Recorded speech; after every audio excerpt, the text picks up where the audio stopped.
Deal TV, learn and earn. Omusiru gw'olina okuwulira y'oyo alegera eby'amagezi y'omusiru asaanidde ye Mass 75. Ku Deal TV tukuleetedde Deal Coffee. Oyagala kumanya entambuza y'emirimu, ebikwata ku misolo, obutale, ensonga z'abakyala, abavubuka, ye naameta ki naaleka ki, bya misolo, bya nsobulagana ebweru, oli mulimi, oli mulungi. Byonna wano ku Deal Coffee, ku Deal TV ne Mass 75. Deal TV, learn and earn. Webale gwenna eyekumidde ku Deal TV. Bino Deal Coffee ne Mass 75. Kasukaali ko nkakasa ntikeeko. Abeetaaga twongeremu temugaana tutegeeza. Twongeremu kajiiko ku kajiiko.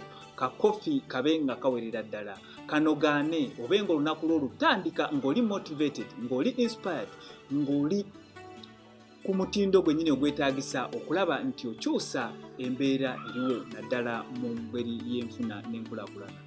Oli ku Deal TV, eno Deal Coffee, ono ye Mass 75. Bye tuleeta bingi, naye okubimanya, okubitegeera n'okubifuna mu biseera mwe bifulumidde. Subscribe, comment and share.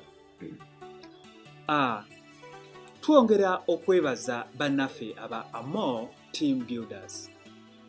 Creating active minds. Tugamba nti abantu bano bawagire nnyo kuba bo beewaddeyo ne bamanya nti watuufu we balina okulangira we Deal TV ate ku Deal Coffee we basobola okufunira ekituufu. Amor Team Builders be company egenda okujja okuyamba abakozi bo okuba nti bafuna motivation, bafuna excitement, bafuna relaxation, nga babategekera events ez'enjawulo, babategerera seminars ez'enjawulo, babategekera obubaga obw'enjawulo, obuzannyo obw'enjawulo obubasobola okubanga bakolagana, bakwatagana ne bakola nga team. Amor Team Builders bafune ku 0772 12 0713. Leero ku Deal Coffee tutunuulira entrepreneurship. Tukitegedde nti bbanga ddene tubadde tukaaba nti emirimu naddala mu bavubuka mitono. Nkugambye nti abasinga kwa emirimu ekigibuzizza nti tusinga kulowooza ku kyakuginoonya naye si kyakugitondawo. So singa abatondawo emirimu beeyongera, then na emirimu gijja kuba girabika naddala mu bavubuka. Kyogeddwa lumwe si wano wokka nti teri ngeri gy'ogenda kugaggawala oba kutondawo kugagga nga bakozesa. Kubakozesa ye anoonyamu kulaakulanya ki bizinesi ye, anoonyamu kulaakulanya munne. Naye si buli omu nti asobola okutondawo. N'olwekyo naawe gwe bakozesa tujja kuba tukuyamba okumanya nti osobodde otya okuwangaalira ku mirimu. So luutu eno tutunuulidde abantu abeekozesa, ng'era kye tugenda okutunuulira ye burnout eri ba entrepreneurs. Burnout kiki? Burnout ye stage oba embeera omuntu gy'abeeramu n'owulira nga tokyasobola kukola. Abamu bagendera ddala ne malwaliro ne babawa bed rest olw'okuba nti ba overworking emibiri gyabwe. Waliwo abeebuuza nti lwaki abantu abakola emirimu egy'okukozesa obwongo ate basasulwa nnyo okusinga abakozesa amaanyi? Nti obwongo buno bukola ne bukozesa omubiri gwonna ne bukoowa. Kati ekireeta burnout kwe kuba nti nga entrepreneur otandikawo omulimu ng'otandiseewo kampani, oluba oyolekedde olusozi lwe bayita gambalagala. Kyetaaga energy, amaanyi, kyetaaga motivation, okuzzibwamu amaanyi, kyetaaga persistence, okulemerako, kyetaaga luck, omukisa, nti bangi abakoze era abatandiseewo emirimu, naye nga otunula n'olaba nti bizinesi 9 tezisobola kuwangaala kusukka mwaka gumu, oba zifa nga teziserebratinze birthday yazo. Biva ku bintu ebyenjawulo omuli ne burnout. Kati jjukira, bw'oba otandika bizinesi yo oba tolina nga entrepreneur, oluusi tutandika nga ne resources ntono, ng'ebintu ebisinga ogenda byekolera. Bw'otunulira naddala nga organization entonotono, tojja kusanga nga vision bearer, ye managing director, ye financial controller oba financial manager, yakola mu marketing, nti yagenda okukuba essimu anoonye emirimu, yagenda ayogere ne ba client, yagenda okubala ebitabo. Kitegeera, kati bw'oba okola mu mbeera eno ojja kwesanga nti obwongo obukozesa nnyo, oba olina okumanya ebintu ebyenjawulo. Weesange nga ne office gw'olina ogiteekateeka, gw'olina ogisiimuula, gw'oreceiving calls. So omutwe guno guba gukola nnyo. Bwe gukola nnyo bufuna kye bayita burnout. N'oba ng'oli mu mbeera etakyalowooza, eri mu mbeera ekooyedde ddala. Kitegeera.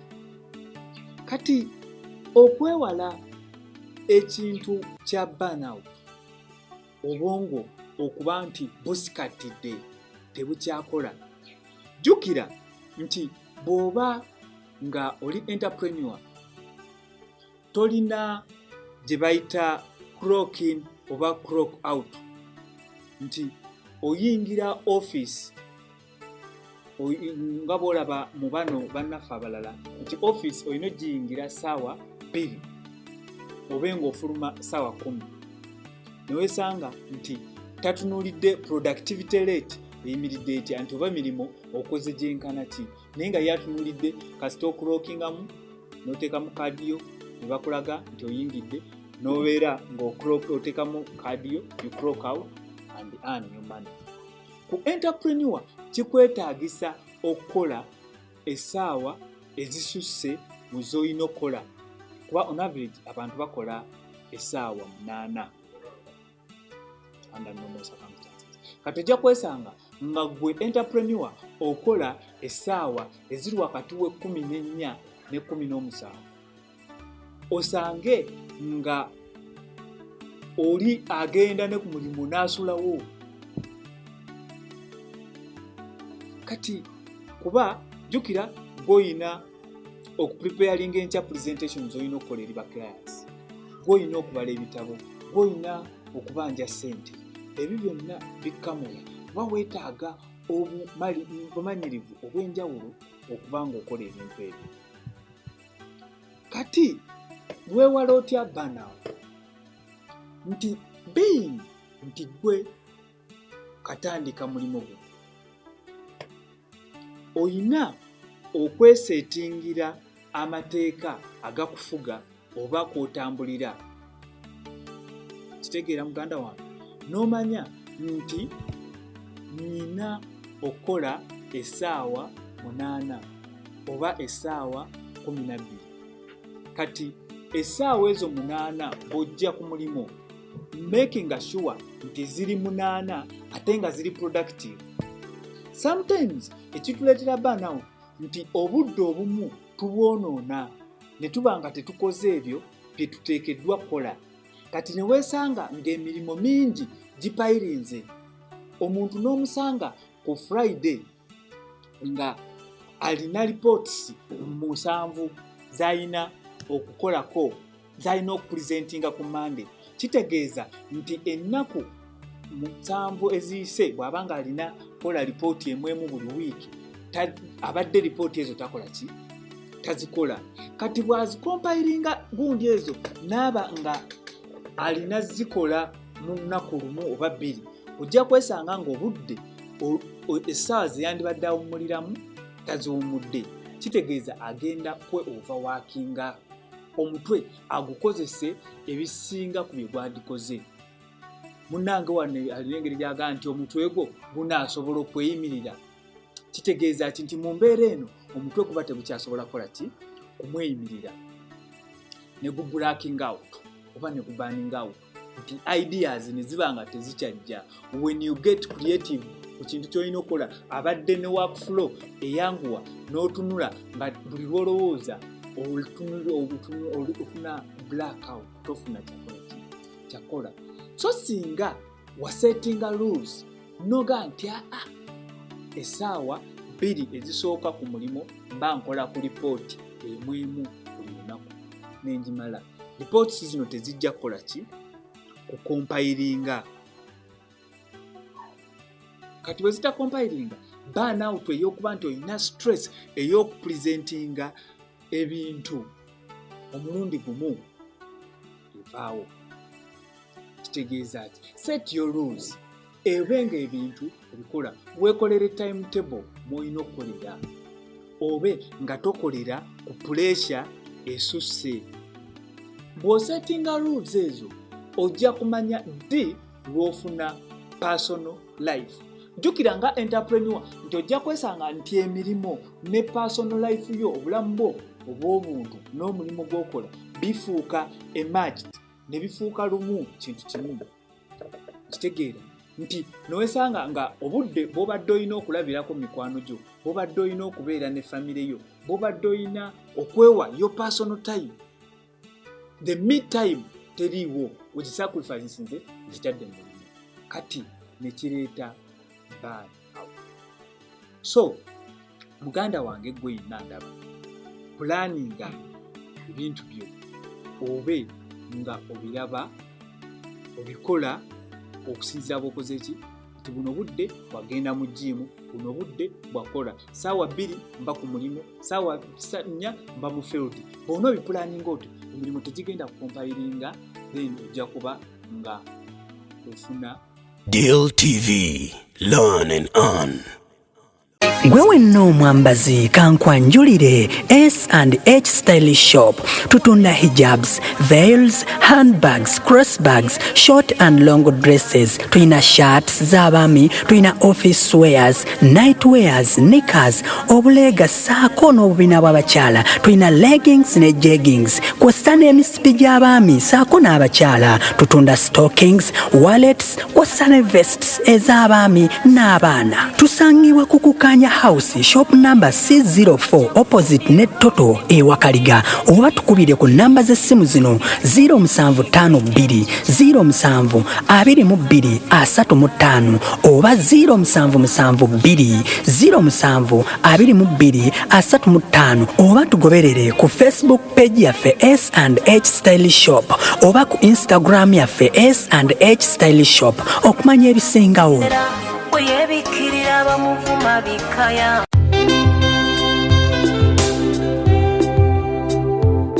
Obadde okimanyi nti ensangi zino relationships nyingi zisaanyiziddwawo olw'ensonga z'ensimbi. Tukuleetedde engeri gy'ogenda okukwatamu ensonga z'omukwano n'ensimbi wamu n'ebirala bingi. Tosubwa Lovers Court Show buli Wakutaano ssaawa 2 ez'olweggulo wano ku Deal TV, nange Jerry wamu nange Zari wamu nange Paul. Deal TV, learn and earn. Weebale gwe eyeekumidde ku Deal TV, oli ku Deal Coffee nange Maya 75. Tutambudde olugendo luno naye nga abatuvujirira ensimbi, abatuteekamu amafuta, abatubeezaawo, abagula airtime ono beba Amor Team Builders. Nkugambye nti oyinza okuba nga muyina family reunion, naye mu family reunion eno temumanyi ngeri ki gye musobola kwatagana. Aba Amor Team Builders bagenda kuba bakutaasa okuba nga bakuliyetinga environment, bakuleetera ebintu eby'enjawulo ebisobola okuba nga mmwe family musobola okutereeza ne mukola nga ttiimu. Tugenda maaso awo kubanga tusoma ku family business, tuzoogereko tumanye zitambula zitya, naye ng'ekireeta family business mugenda zikola nga mwine enjawukana. Kati kubira aba Amor Team Builders ku 0772 12 0713 babe nga bakuyamba okuba nga famire yo esobola okukola nga ttiimu, kampuni yo esobola okukola nga ttiimu, ebe nga mukulaakulana. Tutunuulidde leero ekizibu ekiri mu ba entrepreneurs oba abatandisi b'emirimu, abantu abeekozesa ekya burnout, nga tutunuulidde engeri ki gye kijja n'engeri ki gye tusobola okukola ki okyewonya. Nga entrepreneur osobola okusalawo ani bw'olina okukolagana naye, ani bw'otalina kukolagana naye. Ebiseera ebisinga nti abantu abatuleetera burnout be bantu betukola nabo, nti ojja kwesanga nti olina ttiimu ntono naye ng'ate mu ttiimu eyo mulimu abantu abataperforminga, ne weesanga nti duty zaabwe bwe bazineglectinga kireeta okuba nga emirimu gikompiringa n'oba nga weesanga nga delivery eya project ze mulina okukola tekolebwa ki on time. So gwe nga entrepreneur gw'osalawo nti ono muhayalinga ono mufayalinga, kitegeeza ki nti bw'oba osobola okweggyako abantu abo abatasobola kuperforminga, ojja kwewala ebiremesa okuba nga mukola okutuuka ku ki emirimu giziŋŋame gyegatte mingi obe nga gikulemesa okukola. Then ekintu ekirala ky'olina okumanya nti abantu abasinga bagoberera olw'ekyo bwe kyosazeewo. Kitegeera nti gw'olina okusalawo mu nkola y'emirimu. Bw'olaakeera ku makya n'ogamba abantu nti nze ofiisi njigula ssaawa 3 oba 4, bajja kumanyira ekyo. Kitegeeza ki nti mu ssaawa zino 2 okutuuka ku ssaawa 4 osobola okuba nga oli mu ofiisi yo okola emirimu, oggyewo backlog, oleme emirimu gisobole okukola ki okutambula. Kitegeera muganda wange. So abantu bamanyiize nti nze ssaawa 10 mba nzigaddewo. Kati omuntu tagenda kuyita mu field kukola presentation ssaawa 12 kuba ajja kuba ategedde nti ssaawa 12 oba gwe tokola obugaddewo. Kitegeeza ki nti ssaawa 12 bw'onaaba ogenze waka ogenda kuba osobola okuba ne time ey'okuba ne family yo, time ey'okukola personal reflection, ey'okulowooza ku projects endala eziddako, okuzannya n'abaana, okuzannyako ne mukyala wo n'omulaga ku ki ku bintu ebyo ne mutambulamu. Jjukira nti mu biseera ebisinga studies ziraze nti abantu abali successful mu marriage babeera successful mu nkola y'emirimu. Lwaki? Nti bamanyi engeri y'okubalansinga ebintu bino. So nkugamba ki nti abantu bano bamanyiize, abakozi bo b'okolagana nabo okolesa bamanyiize. Bwe muba nga mulina meeting eza company nga zituula buli Monday, making sure nti buli Monday meeting zikola ki zituula. Bw'ebanga meeting eya sales ne marketing etuula buli Lwakutaano, making sure nti etuula buli Lwakutaano. So tokwata meeting ebadde ina okutuula ku Lwokutaano ate ogiteeke ku Saturday, kuba Saturday ebeera ya personal activities. Bw'olina okutwalako abaana okuwuga, bw'olina okutwalako abaana mu paaka okuzannya. Kati bw'ojjawo no shiftinga meeting ebadde ey'okutuula ku Friday n'ogituuza ku Saturday, kitegeeza personal time ejja kuba ekendedde oba teriiwo ddala. Kati bw'ogiteeka eno kitegeeza ojja kwesanga obwongo bufunye burnout olw'ensonga nti tebukola ki tebuwumula. Kitegeera muganda wange. Then nti otunuulire nti ekireeta ekyo yaggwe engeri gy'omanyizaamu abantu bo enkola ki y'emirimu. Ate tekyafekitinga gwe wekka. Burnout teba nti eri ku head, ejja kubeera ne mu bakozi bawo. Kati abakozi bawe banaafuna burnout ejja kuba ebakola ki performance yaabwe ekendeera babe nga tebaperforminga okusinziira ku expectation gy'okoze eki gy'obawadde. So funa time eri personal ne time eri ki eri ey'omulimu obenga okola ki ogikola. Kati bali abakozi ojja bamanyiza saawa zino tukola kino, saawa zino tukola kino. Ne bakasitoma bajja kumanya nti saawa zino osobola okubafuna, saawa zino tubafuna. Wadde oyagala nnyo baklayant bo, naye tekiri professional kukwata simu ya mulimu nti ogikwate saawa 3. Leka client wamanye nti saawa 3 obeera waka ng'owumuddeko ne famire yo. Kati bw'onookwata ku saawa 3 n'otandika kukuba amasimu g'aba client olw'okuba olina okuschedulinga meeting z'enkya, ojja kwesanga nti ofuna stress olw'okuba omubwongo tokola ki. Then tulina n'embeera eyekwata work abadde alina okukolebwa ku office, laptop n'ozisitula n'ogenda ozimalirize ki ewaka. Oba ozitwala ewaka oluusi ofunye damage. Abamu tetulina workstations waka, oli mu ddiiro eno olaba firimu, eno bw'okola mirimu, eno abaana baagala kuzanya, eno omukyala ayagala time ye ng'okola ki mirimu. Kitegeeza concentration ejja kukola ki ejja kufa. Concentration bw'enaafa ojja kwesanga by'obadde olina okukola tobikoze, waaka neepayiringa n'ekimala nekikuleetera ki burnout.